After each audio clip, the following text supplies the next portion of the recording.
అందరికీ ప్రైజ్ రాడండి. ఉదయ కాలాన్ని బట్టి దేవాది దేవునికి మహిమ ఘనత ప్రభావం కలుగును గాక. మళ్ళా మనం అందరం కలుసుకుంటూ దేవుడు నాకు మీకు ఇచ్చిన బట్టి దేవాది దేవునికి మహిమ కలుగును గాక. చూడండి, మీరందరూ బాగున్నారని నేను బాగున్నానని నమ్ముతున్నాను.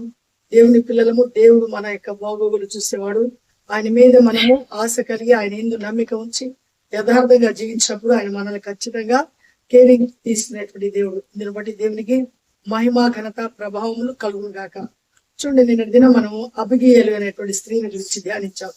తన భర్త మోటివాడైనా కృతజ్ఞత లేనివాడైనా ఆమె కృతజ్ఞత కలిగి తన భర్త కుటుంబాన్ని మరలా ఆమె నిలబెట్టాల ఉద్దేశంతో దావీదుకు వచ్చినటువంటి కోపాన్ని తగ్గించి పోయి సాష్టాంగ నమస్కారం చేసి జ్ఞానంతో ఆమె ఏం చేసిందంటే ఆ యొక్క ఇంటి వారందరినీ కాపాడింది.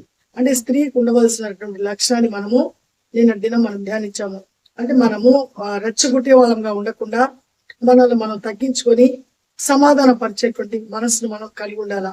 ప్రతి స్త్రీకి దేవుడు ఓర్పును సహనాన్ని ఇచ్చాడు. కానీ కొంతమంది స్త్రీలు అయితే రెచ్చిపోతుంటారు, ఇష్టం వచ్చినట్లు ప్రవర్తిస్తుంటారు. అది దేవుని పిల్లలకు తగదు. దేవుని పిల్లలు అనేవాళ్ళు ఖచ్చితంగా ఆయనకు లోబడాలా, ఆయన చిత్తాన్ని నెరవేర్చాలా, అన్ని విషయాల్లో తాడుకునేటువంటి మనసును కలిగి ఉండాలా. అలాంటి మనస్సు కూడా దేవుని పిల్లలకు దేవుడే కలగచ్చేది. ఇది మనం న్యాయాధిపతుల గ్రంథంలో 4వ అధ్యాయంలో దెబోరా అనేటువంటి ఒక స్త్రీ ఉంది. దెబోరా చాలా ధైర్యం కలిగినటువంటి స్త్రీగా మనకు లేఖనం చెప్తుంది. ఆమె మంచిగా ఆ యొక్క ఉండేటువంటి ఇజ్రాయేలీలందరికీ ఆమె న్యాయం చేసేటువంటి ఒక న్యాయవాదిగా కూడా ఆమె ఆ న్యాయాధిపతిగా ఉంటుంది. ఎక్కడ ఉంటుందంటే దెబోరా అనేటువంటి ఒక సరళ వృక్షం క్రింద కూర్చొని అందరికీ ఆ న్యాయం చేస్తుంది. కానీ ఆమె దేవుని యందు భయభక్తులు కలిగిన స్త్రీ, మంచి గుణగణాలు కలిగినటువంటి స్త్రీగా ఉంటుంది. అయితే ఈ యొక్క ఇజ్రాయేలు దేవుని మాట వినకుండా దేవునికి ఇష్టం లేనటువంటి జీవితం జీవిస్తున్నప్పుడు దేవుడు ఆ యొక్క మరలా వాళ్ళని ఏం చేస్తున్నాడంటే ఆ కానానీయులకు అప్పగిస్తున్నాడు. ఆ కానాల్ని ఏలేటువంటి ఒక రాజు ఉంటాడు. ఆ రాజు పేరు యావేలు. ఆయన ఆ యొక్క నాయకత్వంలో ఆయనకి చాలా రథాలు ఉంటాయి, ఇనప రథాలు. కాబట్టి ఆయన ఎక్కువగా బలం కలిగినటువంటి రాజుగా ఉంటాడు. వీళ్ళ మీదకి దండెత్తి వచ్చి వీళ్ళని జయించడము, వీళ్ళని హింసించడము, ఇలాంటి పనులు ఆయన చేస్తుంటాడు. అలాంటి సమయంలో ఈ ఇజ్రాయెల్ ప్రజలు మరలా ఎలుగెత్తి ప్రార్థించి దేవునికి మొరపెట్టినప్పుడు దేవుడు మరలా దెబోరా ద్వారా మరలా వాళ్ళని ఏం చేయబోతున్నాడంటే ఆ యొక్క బాధ నుంచి తప్పించబోతున్నాడు. ఆ దెబోరా ఒక న్యాయాధిపతిగా ఉంటుంది. అప్పుడు ఇజ్రాయేలీలకి ఒక నాయకుడిగా బారాకు అనేటువంటి ఒక వ్యక్తి ఉంటాడు. అప్పుడు బారాకు అనేటువంటి వ్యక్తిని పిలిపించి దెబోరా చెప్తుంది, నువ్వు 10,000 మందిని సమకూర్చి ఆ యొక్క తబోరా అనేటువంటి ఒక కొండ ఉంటుంది, దాని మీదకి నువ్వు తీసుకొని రావాలా నీ యొక్క సైన్యాన్ని, అక్కడ మనము యుద్ధం చేయొచ్చు అంటది. అప్పుడు ఆయన అంటాడు, నేనైతే ఒంటరిగా పోలేను, నాతో నువ్వు వస్తే నేను తప్పకుండా పోతానమ్మా అని ఆ యొక్క బారాకు అంటాడు. ఆమె ఆ యొక్క యుద్ధానికి పోయేదాని కొరకు ఆమె ఇష్టపడినప్పుడు ఆమె ధైర్యం నిలిపేటువంటి ఒక స్త్రీగా ఉంటుంది, బలపరిచేటువంటి స్త్రీగా ఉంటుంది. అన్నిటికంటే ముఖ్యంగా దేవునికి లోబడుతుంది. దేవుని యందు నమ్మిక ఉంచి ఆ యొక్క నమ్మకత్వాన్ని ప్రజలకు తెలియచేస్తుంది అనమాట. అంత మంచి క్యారెక్టర్ కలిగినటువంటి స్త్రీగా ఉంటుంది. అయితే ఆమె ఒక దేవోక్తి అంటే ఒక ప్రవచనాన్ని ప్రవచిస్తుంది. బారాకు, నువ్వు ఇంతమందితో పోయినా కూడా యుద్ధంలో గెలిచేది మనమే, కానీ నీ ద్వారా మాత్రము ఆ యుద్ధంలో నువ్వు గెలుపు పొందలేవు. అయితే ఆ యుద్ధం ఒక స్త్రీ ద్వారా, అంటే ఆ రాజును చంపేది ఒక స్త్రీ మాత్రమే. నువ్వు ఇంతమందిని తీసుకువెళ్ళినా నువ్వు చంపలేవు. స్త్రీకి దేవుడు ఆ 50 అనేటువంటి వ్యక్తిని అప్పగించబోతున్నాడు అనేటువంటి ఒక ప్రవచనాన్ని ఆమె ప్రవచిస్తుంది. ఆ తర్వాత వాళ్ళు యుద్ధానికి వెళతారు. ఆ యుద్ధంకు వెళ్ళినప్పుడు దేవుడు ఏం చేస్తాడంటే బారాకు పక్షాన నిలబడి ఆ యొక్క సిసేరా ఉండేటువంటి సిసేరా అనేటువంటి వ్యక్తిని చెప్పేదాని కొరకు ఆ యొక్క రథాలను, వాళ్ళ యొక్క సైన్యాన్ని కలవరపరిచేస్తాడు దేవుడు. ఈ సిసేరా అనేటువంటి వ్యక్తి ఎలాంటి వాడంటే మంచి బలాఢ్యుడు అయినప్పటికీ కూడా ఆ దేవుడు వాళ్ళ పక్షాలు యుద్ధం చేస్తున్నాడు కాబట్టి భయపడిపోయి ఆయన యొక్క సైన్యం అంతా కూలిపోతుంటది. అప్పుడు ఆయన కాలి నడకన కొంతమంది డేరాలు వేసుకుని గుడారాల్లో ఉంటారు. వాళ్ళకి కొంచెం అనుకూలంగా ఉండేటువంటి వాళ్ళు. ఆయన అక్కడికి వచ్చినప్పుడు అక్కడ ఆయనకి సంబంధించినటువంటి ఆయన భార్య యావేలు అనేటువంటి ఒక స్త్రీ ఉంటుంది. ఆమె దగ్గరకు వచ్చేస్తుంది. అప్పుడు వచ్చినప్పుడు ఆయన అంటాడు, అమ్మమ్మ నేను ఇక్కడ ఉన్నానని ఎవరికి చెప్పబాక అంటాడు. నాకు ముందు దాహం వేస్తుంది, దాహానికి ఏమన్నా ఇమ్మని అడుగుతాడు. అప్పుడు ఆమె ఏం చేస్తుందంటే, నువ్వు ముందు ఏదైనా కప్పుకోయా, నువ్వు వణికిపోతున్నావని ఒక దుప్పటిని ఆయనకి కప్పుతుంది. కప్పి దాహానికి ఏం చేస్తుందంటే, ఆయన మంచిని అడిగితే ఒక పాల బుడ్డిని ఇస్తుంది. ఆ పాల బుడ్డిని ఏం చేస్తాడంటే ఆయన తాగుతాడు. తాగి మంచి గాఢ నిద్రలోకి వెళ్ళేటప్పుడు ఆయన ఒక మాట చెప్తాడు. చూడు, నువ్వు వాకిటిలోనే నిలబడి నన్ను ఎవరైనా అడిగితే నేను ఇక్కడ ఉన్నానని చెప్పకుండా ఆ మాటను దాటివేయమని ఆమెకి చెప్తాడు. సరే నన్ను ఒప్పుకుంటుంది. తర్వాత ఆమె ఏం చేస్తుందంటే, ఆయన మంచి గాఢ నిద్రలో ఉండేటప్పుడు ఆ యొక్క గుడారాలకు కట్టేటువంటి ఆ మేకులను ఒకటి తీసుకుని, ఒక సుత్తి తీసుకుని, ఆయన నిద్రపోయేటువంటి ఆయన కడప దగ్గర ఆ యొక్క మేకును పెట్టి అలాగే బిగగొట్టేస్తుంది. వెంటనే ఆయన అక్కడ చనిపోతాడు. ఇలా ఆయన చనిపోయిన వెంటనే అంటే ఎవ్వరికి తెలియకుండా చాలా సీక్రెట్ గా అని చెప్పేస్తాడు. అంటే అంత ధైర్యం దేవుడు ఆ యొక్క స్త్రీకి అనుగ్రహిస్తున్నాడు. కారణం ఏంటంటే, దేవుని ప్రజలకు ఎవరైతే వ్యతిరేకంగా ఉంటారో వాళ్ళని జయించేదానికి స్త్రీకి ఆయన ఖచ్చితంగా శక్తిని అనుగ్రహిస్తాడు. ఇది దేవుడు ఏ విధంగానైనా సరే తన ప్రజలను కాపాడగలడు అని మనము ఈ యొక్క మాటను బట్టి మనం తెలుసుకోవచ్చు. తర్వాత ఆమె ఏం చేస్తుందంటే అక్కడ నిలబడుతుంది. అప్పుడు బారాకు అటు వెళుతూ ఉంటాడు. అప్పుడు బారాకును పిలుస్తుంది, నువ్వు ఎవరినైతే వెతుకుతున్నావే ఆ మనుషుడికి ఉన్నాడు రా చూస్తూ అని తీసుకెళ్తుంది. అప్పుడు తీసుకెళ్ళినప్పుడు ఆ బారాకు అది చూసినప్పుడు సిసేరా అక్కడ చనిపోయి ఉంటాడు. అప్పుడు ఆ ఇజ్రాయలీలు అందరూ ఒక మంచి ఆనందంతో ఒక పండగ చేసుకుంటారు. అప్పుడు దెబోరా నాయకత్వంలో దెబోరా చేత వారు నడిపించబడ్డారు కాబట్టి, ఆ దెబోరాకు ఉండేటువంటి ఆ దైవత్వాన్ని బట్టి వాళ్ళ మాట విన్నారు కాబట్టి ఇక్కడ ఏం చేస్తున్నారంటే సిసేరా అనేటువంటి వ్యక్తిని వాళ్ళు జయించగలుగుతున్నారు. అతని మరణాన్ని చూస్తున్నారు. ఈ యావేలు అనేటువంటి స్త్రీ ఏం చేస్తుందంటే ఒక ధైర్యం కలిగి ఆ దేవుని కొరకు ఆమె నిలబడి దేవుని ప్రజలను అక్కడ ఆమె కాపాడుతుంది. కాబట్టి ఇక్కడ 5వ అధ్యాయంలో న్యాయాధిపతులు 5వ అధ్యాయంలో అక్కడ దెబోరా సొంతంగా ఒక పాట రచిస్తుంది. గొప్ప ఆనందంతో ప్రజలందరినీ పురిగొల్పుతుంది. దేవునితో ఆమె ఒక మంచి ఒక ఒప్పందం లాంటిది చేసుకుంటూ అందరూ కలిసి అక్కడ ఒక పాట పాడతారు. అంటే దెబోరా కీర్తన అనేటువంటి మాట ఉంటుంది అనమాట. అది న్యాయాధిపతులు 5వ అధ్యాయంలో. అంటే దెబోరా దైవభక్తి కలిగిన స్త్రీగా చూస్తున్నాము. ఆ తర్వాత ఆమె అనేకులకు న్యాయం చేసేటువంటి ఒక న్యాయాధిపతిగా ఆమెను చూస్తున్నాము. ఒక ధైర్యం కలిగినటువంటి స్త్రీగా ఆమెను చూస్తున్నాము. యుద్ధానికి సైతం నేను రాను మీరు వెళ్ళండి అనే మాట అనకుండా ఆమె వాళ్ళని బలపరుస్తూ ఆ యుద్ధాన్ని నడిపిస్తున్నటువంటి ఒక స్త్రీగా కూడా మనం చూస్తున్నాము. అంటే స్త్రీ ఒకవేళ ఆ పురుషుడి కంటే బలహీనరాలుగా ఉన్నప్పటికీ కూడా దేవుడు ఏం చేస్తున్నాడంటే స్త్రీకి ఆ యొక్క గొప్పతనాన్ని ఇస్తున్నాడు. కానీ అలా గొప్పతనం ఇవ్వబడినప్పుడు స్త్రీ ఏం చేయకూడదు, ఆమె విర్రవీగేటువంటి మనస్సు కలిగి ఉండకూడదు, లోబడే స్థితిని కలిగి ఉండాలా. ఎందుకంటే దేవుని యొక్క నియమము పురుషుడు ఈ యొక్క స్త్రీకి ఒక తలగా ఉంటాడు.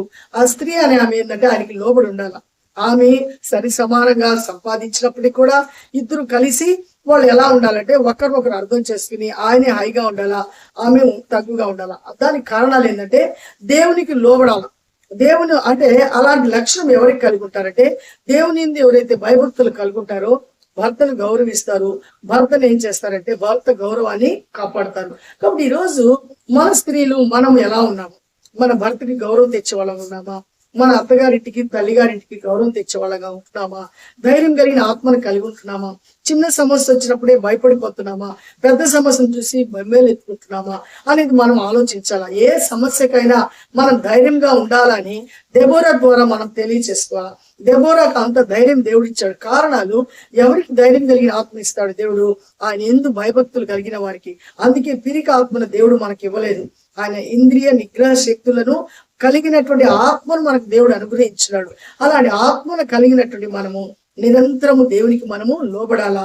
స్త్రీకి కావాల్సినటువంటి లక్షణాలు ఓర్చుకోవాలా, ఓర్పు కలిగి ఉండాలా, సహనాన్ని కలిగి దేవుని యొక్క శక్తిని చాటే విధంగా మనము ఉన్నప్పుడు మన కుటుంబాలు మన పిల్లలు బలపరచబడతారు. అదే విధంగా మన దేవునికి ఘనత వస్తుంది, మన భర్తకు మన వల్ల విలువ పెరుగుతుంది. కానీ మన భార్యలుగా ఉండేటువంటి మనము మన భర్తలను విలువ పెంచేవారంగా వాళ్ళని మనము చాలా ఎంతగానో మనము మనల్ని చూసినప్పుడు మన గురించి వాళ్ళకి ఏ దిగులు టెన్షన్ అనేది లేకుండా నా భార్య వల్ల నాకు ఎప్పటికీ సమాధానం ఉంటుంది, సంతోషం ఉంటుంది అనేటువంటి ఆ జ్ఞానము ఆ భర్త కలిగి ఉండే విధంగా భార్యలుగా మనం ఆ యొక్క పాత్రను ఖచ్చితంగా మనము పోషించాలా. ఇది దేవుడు మనకి ఇచ్చినటువంటి ఆజ్ఞ. కాబట్టి దెబోరా ఒక ఆయనకి భార్యగా ఉంటుంది, ఒక తండ్రికి తల్లి కూతురుగా ఉంటుంది, ఆ తర్వాత ఒక పిల్లలకి తల్లిగా ఉంటుంది, సమాజానికి ఒక మంచి అడ్వైస్ ఇచ్చేటువంటి స్త్రీగా ఉంటుంది, సర్వ సమాజానికి కూడా ఒక మంచి మార్గంలో నడిపించేటువంటి నాయకత్వం కలిగినటువంటి స్త్రీగా ఆమె ఉంటుంది. కాబట్టి అలాంటి నేచర్ ని మనం కూడా, అంటే ఆ స్వభావాన్ని మనం కూడా అలవర్చుకోవాలంటే మన వల్లైతే కాదు. మనం కేవలము దెబోరా ఎలా అలవర్చుకోగలిగిందంటే దేవునికి లోబడుతుంది. ఆనాటి సమాజము ఆ తప్పులు చేసి మరలా పాపంలో పడిపోయినప్పుడు కూడా ఆమె ఒక పవిత్రమైన జీవితం జీవిస్తూ దేవుని నామాన్ని ఘనపరుస్తూ దేవునికి మంచి పేరు ప్రఖ్యాతులు తెచ్చేటువంటి కుమార్తెగా ఉంటుంది. కాబట్టి దేవుడు ఆమెను ఒక నాయకురాలుగా, ఒక న్యాయాధిపతిగా, ఆమె ఒక బలమైనటువంటి ఒక గొప్ప శక్తి కలిగినటువంటి స్త్రీగా ఆమెని ఏర్పాటు చేశాడు. కాబట్టి ఈరోజు మనము మన పిల్లలము అలాంటి క్వాలిటీస్ మనం కలిగి ఉండాలంటే దేవుని ఆశ్రయిద్దాము, దేవుని మీద ఆధారపడతాము. ఏ సమస్యను చూసి మనం భయపడాల్సిన అవసరం లేదు, దేని గురించి చింతపడాల్సిన అవసరం లేదు. కారణాలు, దేవుడు మన పక్షాన ఉన్నాడు. దేవుడు మన పక్షాన ఉండాలంటే మనం దేవునికి లోబడాల. ఇజ్రాయేల్ అయితే దేవునికి ఆ యొక్క అవిధేయత చూపించినప్పటికీ కూడా ఆనాటి సమాజంలో దేవుని యందు భయభక్తులు కలిగిన వాళ్ళు కూడా ఉన్నారు. వాళ్ళు ఉన్నారు కాబట్టి వాళ్ళ యొక్క ప్రార్థన దేవుడు ఆలకించి వాళ్ళకి మరలా మరలా వాళ్ళని కాపాడుతూ వస్తున్నాడు. కాబట్టి మనము మనము బలపరిచే వారంగా, అనేకులకు ఆశీర్వాదకరంగా, దేవుని నామానికి మహిమ ఘనత తెచ్చేటువంటి జీవితాన్ని మనం కలిగి ఉండాలని ప్రార్థించుకున్నాము. ఈ మన వినికిళ్ళు ఈ రోజు దేవుడు మనకిచ్చిన మాటలను సమృద్ధిగా దీవించును గాక. ఆమేన్. మహాగణుడా, జీవం కలిగిన దేవ, జీవాధిపతి నీ స్తోత్రం నాయన. ఈ మహాకృపలో అద్భుతమైన ప్రేమలో నాయన, ఇదిగో ఈ దినం నాయన దెబోరాని గురించి మేము ధ్యానిస్తున్నాం నాయన. దెబోరా అయితే ప్రభా నీ ఎంతో భయభక్తులు కలిగిన స్త్రీలాగా మాకు మీరు చూపిస్తున్నారు. ఆమె నాయకత్వంలో ప్రభా బారాకు యుద్ధానికి వెళుతున్నాడు. అవునైనా ఆ తాబోరు కొండ మీదకి వెళ్ళి ప్రభా ఆయన తండ్రి ప్రభా ఆ సిసేరా సైన్యంతో పోరాడినప్పుడు ఆయా యొక్క సిసేరా సైన్యాన్ని మీరు వణికిస్తున్నారు. ఆయా యొక్క నా తండ్రి వాళ్ళు భయపడి పారిపోతున్నారు. కాబట్టి అందరూ హతమార్చబట్టుకున్నాయన బారాకు సైన్యానికి మీరు శక్తిని ఇచ్చారు. కాబట్టి సిసేరా కాలినడకన వెళ్ళి ప్రభా భయప్రాంతుడైనప్పుడు ఒక స్త్రీ చేత ప్రభా అతను మరణించడం మేము చూస్తున్నాం ప్రభా. అది మీకే సాధ్యంనైనా, ఎవరికినైనా అది సాధ్యం కాదు ప్రభా. ఏ స్త్రీ అయితే మీకు లోబడుతుందో, ఏ స్త్రీ ద్వారా అయితే మీకు ప్రవచిస్తున్నారో ఆ స్త్రీని మీరు బలపరుస్తారు. ఎవరినైతే ఏర్పాటు చేసుకుంటారో వారి వల్ల మీరు గొప్ప కార్యాలు చేస్తారు ప్రభా. మేము లోబడి విధేయులమై మేము కూడా మయా తమ దేవుని ఎరిగిన వారు బలము కలిగి గొప్ప కార్యములు చేయదునని లేఖనం చెప్తుంది ప్రభా. అలాంటి నాయన బలము మేము కలిగి ఉండటకు, నిన్ను ఎరుగుటకు, నీ నామాన్ని మహింపరచుటకు ఆ మహాకృపను ప్రభా ప్రతి బిడకు మీరు అనుగ్రహించండి. ఎవరైతే నాయన వాక్యం వింటున్నారో, ఎవరైతే నీ యందు దృష్టి ఉంచుతున్నారో వాళ్ళ కుటుంబాలను దర్శించండి నాయన. కుటుంబాల అవసరతలు తీర్చండి. పిల్లలు ప్రభా మాట వినేటువంటి బిడ్డలుగా, తల్లులు సంతోషపడే విధంగా బిడ్డలు ఉండడానికి కృపను దయచేయండి. ఆయా కొంతమంది తల్లులు అయితే ప్రభా ఇష్టానుసారంగా జీవిస్తారు, పిల్లల్ని సరైన మార్గంలో నడిపించలేరు. అలాంటి తల్లులు కూడా ప్రభా నీ మార్గంలోకి వచ్చుటకు, మారు మనసు పొందుకున్నట్టుకు, కుటుంబాలను కట్టేదానికి నాయన ఆ యొక్క స్త్రీలను మీరు పురిగొల్పమని ఈ యొక్క ఉదయకాలం బ్రతిమాలుకుంటున్నాం నాయన. ఎంతో మంది పురుషులు, మంచి పురుషులు ఉంటున్నారు, అదే విధంగా నేను ఇబ్బంది పెట్టేటువంటి పురుషులు కూడా ఉంటున్నారు ప్రభా. వాళ్ళ హృదయాలు కూడా మార్చి ప్రభా వాళ్ళ భార్యలను పిల్లలను చక్కగా చూసుకునేటువంటి బాధ్యత కలిగి నీ నామాన్ని మహింపరిచేటువంటి స్థితిలో ప్రతి బిడ్డ ఉండడు నాయన. మీరు కృపను చూపించండి. ఎవరైతే వాక్యం వింటున్నారో, ఏ కుటుంబంలో ఏ రోదన ఏ బాధ ఉందో అవన్నీ ప్రభా యేసు నామంలో తొలగిపోను గాక. మీ ఆత్మచేత ప్రతి ఒక్కరూ నడిపించబట్టు మీ కృపను కుమ్మరించి మరలా మీ చిత్తమైతే మేమందరం కలుసుకునే పర్యంతరం నాయన నీ కాపుదల, భద్రత, క్షేమం అందరికి అనుగ్రహించమని యేసయ్య పరిశుద్ధ నామంలో అడిగి ప్రతి మాలు వేడుకుంటున్నాం పరమ తండ్రి. ఆమేన్, ఆమేన్.